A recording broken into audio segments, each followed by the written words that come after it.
The statute is somewhat odd to me in this sense that it has a provision that if 20% of unit owners petition the board to put an item on the agenda, that the board should do so.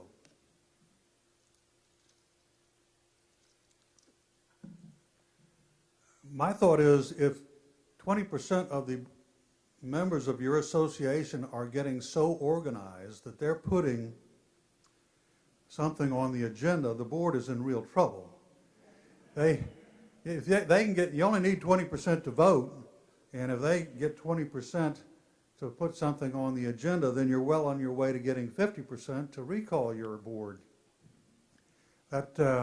So it seems like a very odd thing, but I want to suggest that the concept of an email to the president, and the president can really put anything on the agenda, it would be the most reasonable situation. And of course the president can exercise discretion and say, no, we're not going to put on the agenda that we want to sanction unit owner John Smith for his activities.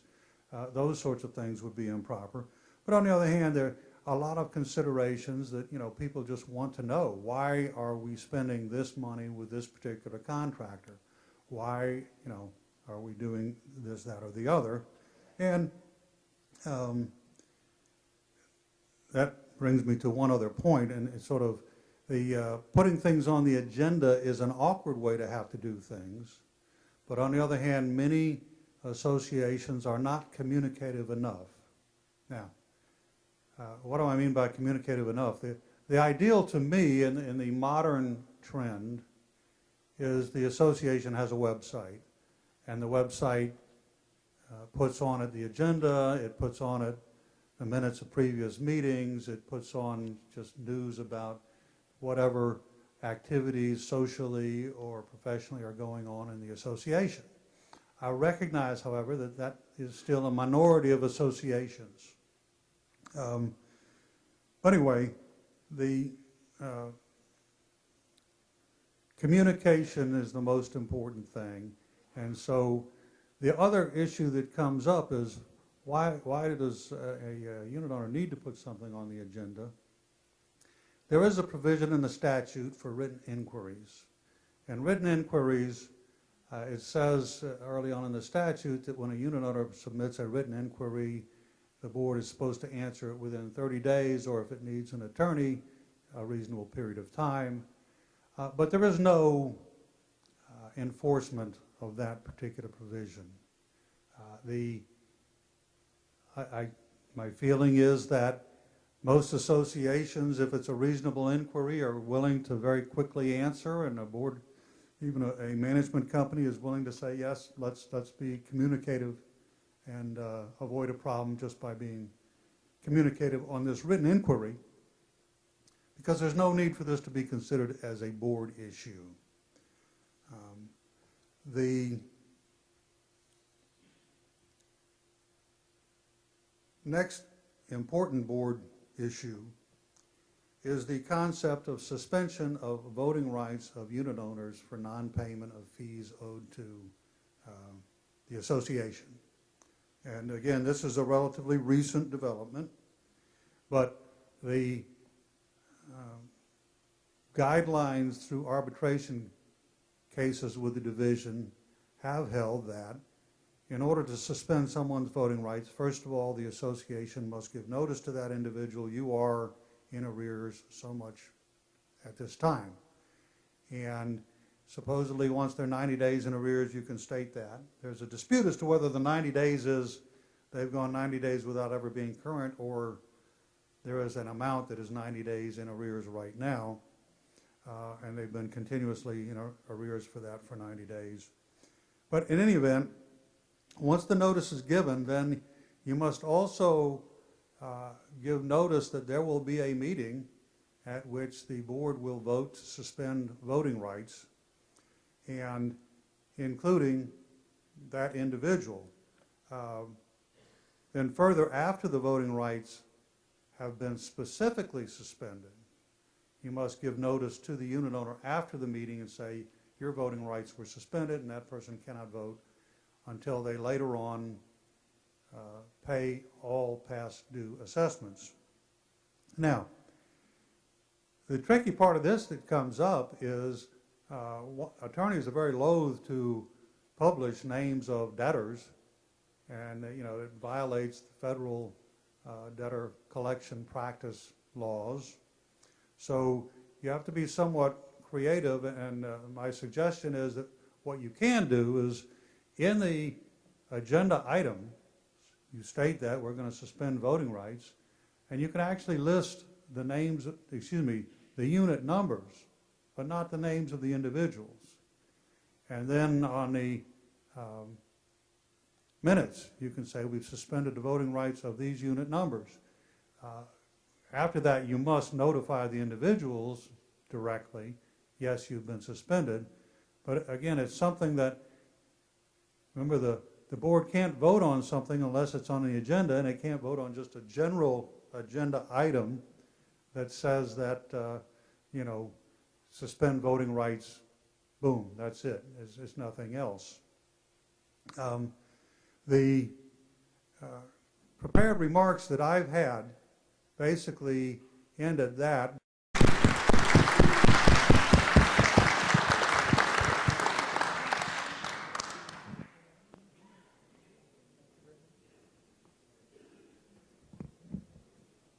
Thank you very much, Bruce. Next, as a reminder, we're going out of order from the agenda that you received.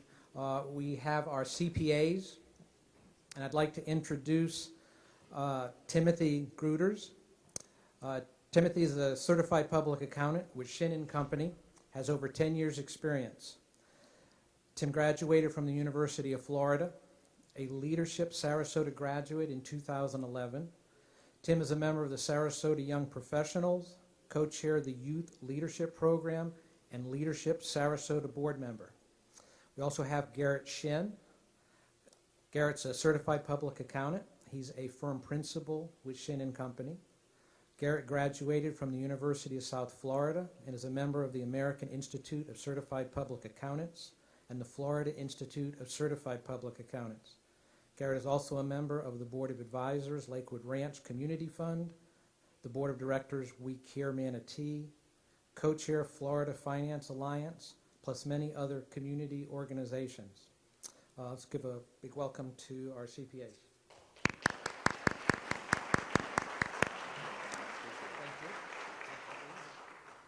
Good morning. As he said, I'm Garrett Shinn. This is Tim Gruters, and we're with Shinn and Company. Oh. There we go. Better? All right. We're with Shinn and Company. We were founded back in 1993. We have about 21 full-time staff with 13 CPAs with a very diverse background, so we are able to handle most any topic that comes up for our firm. Our home office is based out of Bradenton, Florida. It's actually right down the street here in the SunTrust building. We also have an office in Sarasota. We serve clients locally and nationwide. And we're going to cover a diverse range of topics today, some with the audit, review, and compliance, the difference between operating and reserves, condominium and homeowners association reserve requirements, reserve studies, tax filing possibilities, deadlines, the statute of limitations, and HOA IRS audits. So with that, I'm going to turn it over to Tim Gruters.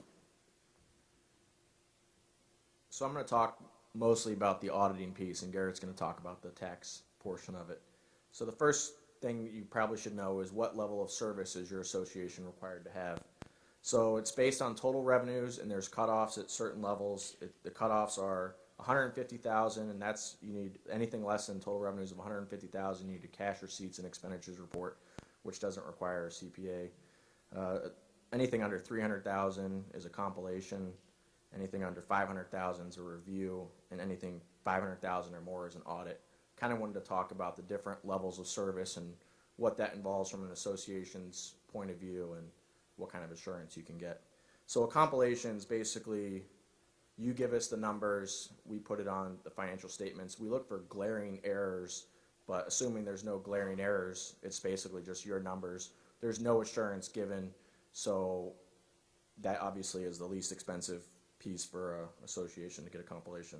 The next level is the step up is a review.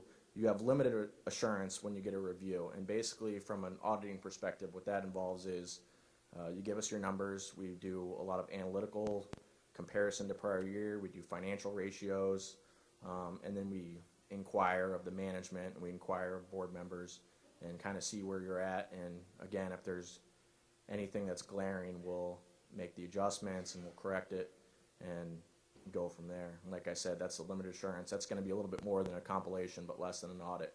And the last piece, the comprehensive audit, is exactly what it is. It's an audit, and it's going through every number on your financial statement, making sure that number's, you can tie it out and verify it.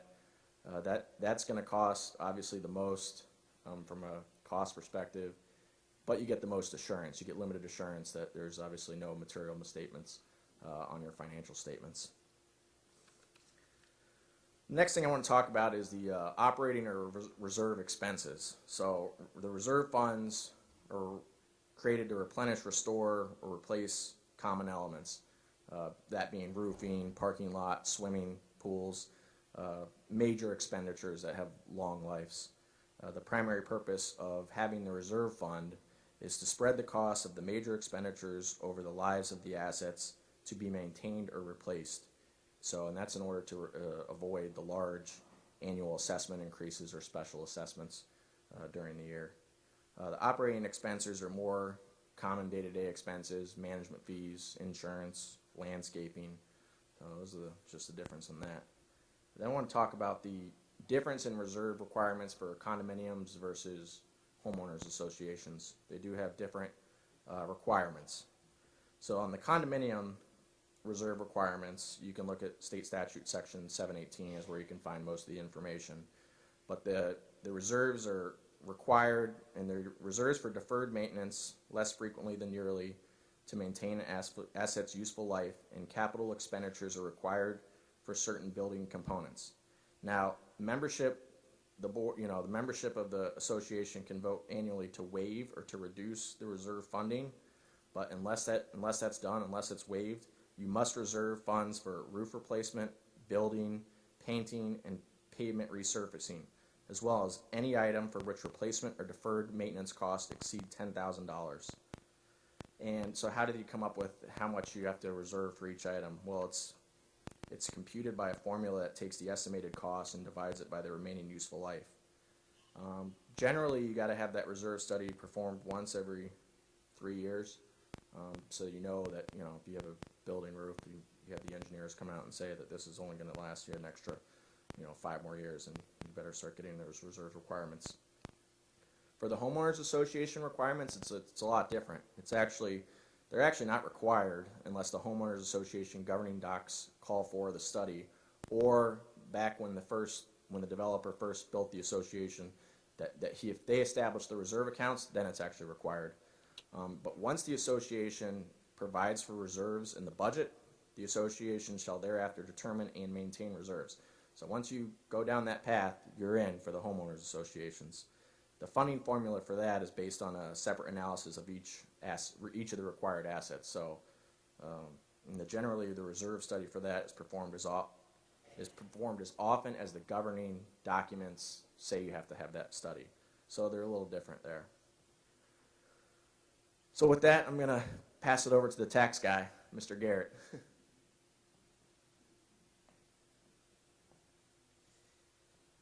Alrighty. What some of you may or may not know is there's 3 options to file for the tax returns for your homeowner association. You have Form 990, 1120H, and 1120. The main differences between the 3, 990 is historically been reserved for not-for-profits. Some homeowner associations, condos associations can be set up that way, and that is more of a legal issue than a tax issue on how you set that up. The difference between 1120H versus an 1120. 1120 you normally see historically with corporations. The difference is going to be in the tax rates between the 1120 and the 1120H. There may be some favorable planning opportunities to choose one versus the other, but I would bet that most of you file with the 1120 or 1120H. For the 990, just a quick review on tax due dates. That's the 15th day of the 5th month after the close of the accounting period. The 1120H and the 1120 are the 15th day of the 3rd month following the accounting period close. All of these have the option to be extended. The 1120, 1120H have a 6-month extension, and the 990 has a 5-month extension.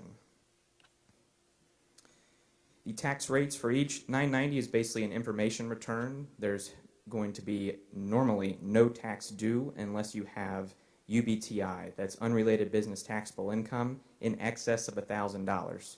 So you may be asking, how do I obtain UBTI in a homeowners association or in a condo association? We're going to get into some case studies later on that show how that is extremely easy to do if you're not careful. And if you do have that, you are taxed according to the corporate rate schedule, which may or may not be favorable for you. That can range anywhere from 15 to 39% depending on. The 1120H has a flat rate for condos and real estate associations of 30%.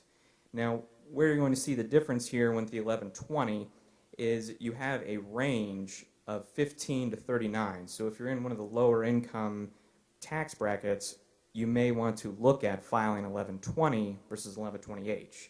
Your 1120 is going to be a little more comprehensive, a little more involved, and may cost a little more to file. There's many more forms and schedules that may or may not need to be attached, but it could save you some tax dollars. 32% is the tax rate for timeshare associations, and the rates are going to be considered ordinary for income versus capital gains as well.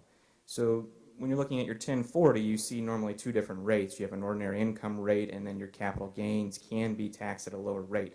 That is not extended to homeowners associations or condo associations or timeshares.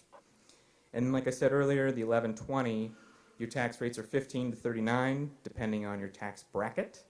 And Florida, as I'm assuming many of you are Florida organizations, that is a flat rate of an additional 5.5%, and again, that's if you choose to file the corporation.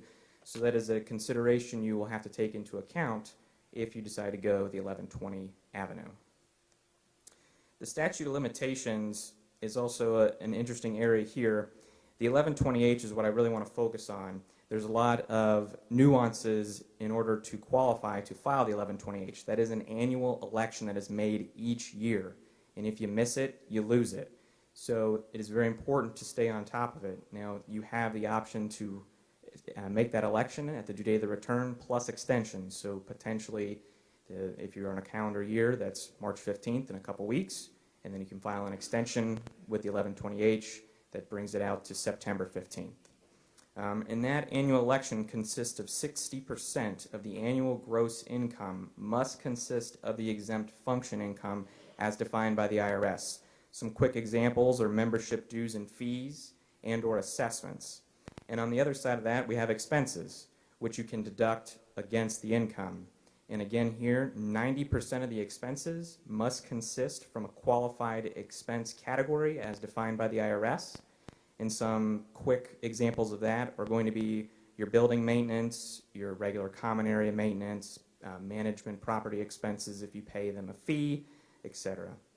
And then some of the final notes here with that annual election is no private shareholder or individual can profit directly from the association net earnings.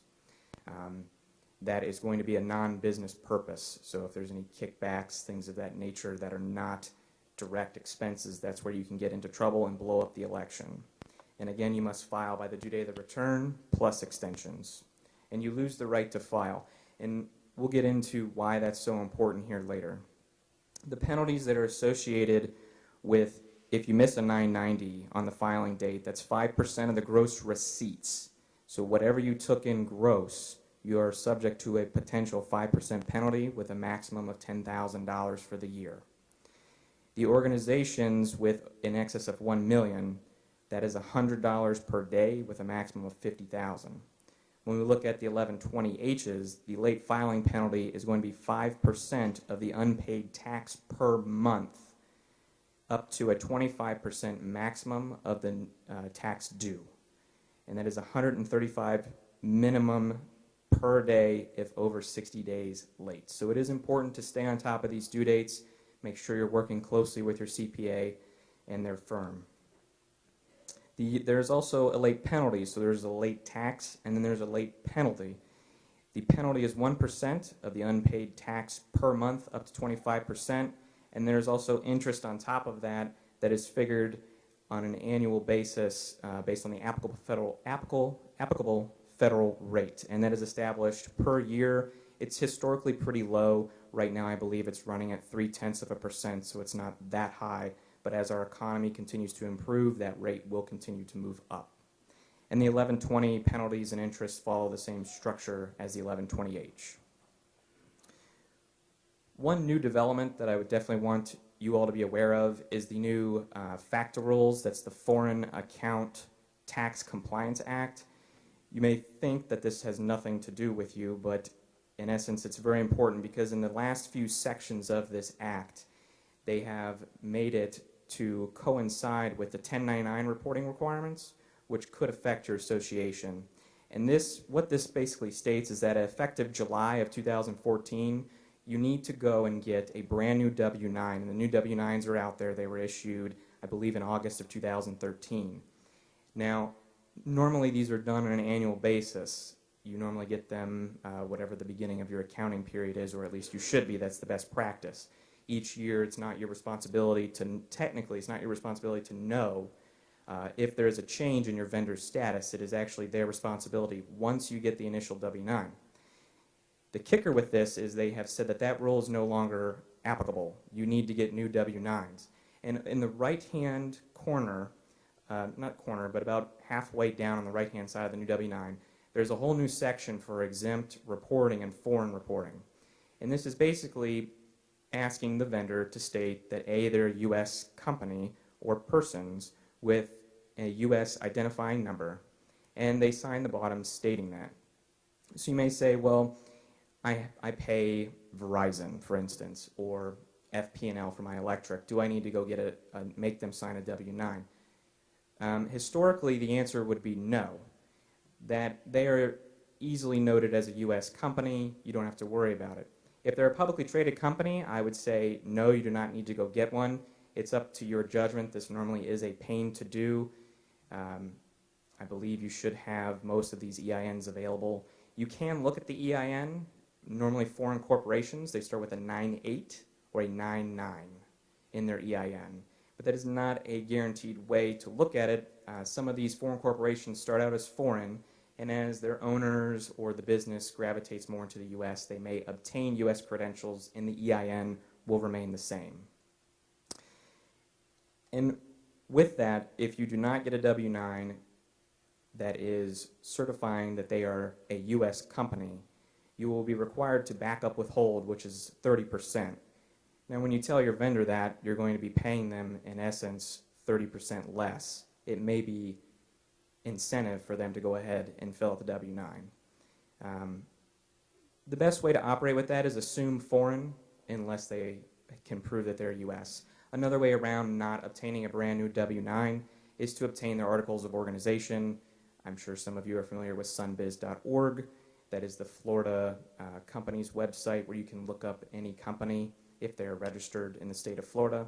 And historically, at some point, their articles of organization are on there. If they are, you can download those and use those as your documentation to prove that they are a U.S. company. And just a couple case studies that I just wanted to highlight here. Back in 1996, there was Mission Heights Homeowners Association, Inc. versus the United States of America. And they failed to timely file the resulting assessments required to be included in gross income. And what that basically means is they missed filing their tax return on time. The IRS went in and basically found that all of the gross income needed to become taxable instead of tax exempt. So that is something to push you to file on time and make sure that these returns get done.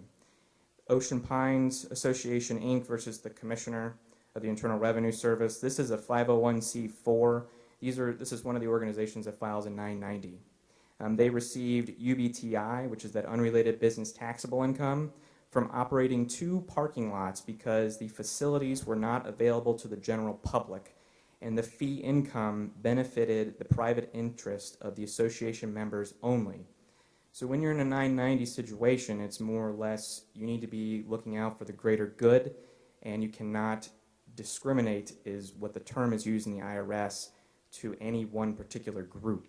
And when you have, in this case, a parking lot that was only available for use, the fees were only available for use of the homeowners, that was determined that that was discrimination, and that forced them to not qualify with their 990 and force that income into UBTI instead of being tax exempt. A current client case example of mine, there was a homeowners association, and the president and the executive staff had been in office for a number of years. And in 2013, they had an election which a new president came in to term. Upon reviewing, and I'm not 100% sure how he stumbled upon this, he went back through some documents and noticed that since 2008, they had not filed tax returns. So when you look at that, he comes to me and says, he brought me the 2009, which was prepared, but it just never got sent in. They paid the fee to the CPA, and there's probably no liability associated with that. It was their responsibility to mail it in. But still, just the headache that has ensued. When you have that many years of delinquent returns, they were filing an 1120H, which allowed them the favorable tax brackets, a flat rate, pretty straightforward return. Well, now that just got transferred into, we are now required to file 1120s. And as I stated before, when you're filing a federal 1120, you're subject to the corporate tax rates, which can or cannot be favorable. Now, in some years, they had losses when you looked at it from a general business perspective, so there was no federal tax due. Some years, they had a small amount of income, which required tax due. When there's tax due, there's also interest and penalties on top of that tax. There's also a late filing fee. The federal government has been very favorable with us and working with us and understanding the situation, that they are trying to do the right thing. As soon as the new president knew about it, he came straight to us. We wrote a very extensive letter detailing the outlines of what exactly happened, and they have waived most of all the penalties and interest associated with this. The state of Florida, however, has not been so nice to us. There is a $300 per year per return penalty before we even talk about if there's a tax due, on top of the 5.5%, in Florida. And then there's interest and penalties associated with that. So you're looking at 2009 to 2012, which was late, and you're looking at $300 per year to an association whose purpose is to serve the community. And when you're impacting that organization by that magnitude, and initially when we got all the notices, the federal was the same way. Hundreds of dollars of penalties, which totaled up to almost $2,000. And that can be a real hit in this economy. A lot of the homes may be under foreclosure, they may be delinquent. Where's the cash going to come from when you create reserves like Tim was talking about and you're budgeting, and then all of a sudden a curveball gets thrown like this? That's why it's important as officers to understand when you come in, you need to do some fact checking and make sure, because ultimately the responsibility will fall on the homeowners association to pay it. And if there's potentially any issues with the returns, whomever signed those returns can be subject to penalties as well. So that's just one of the things that we wanted to highlight.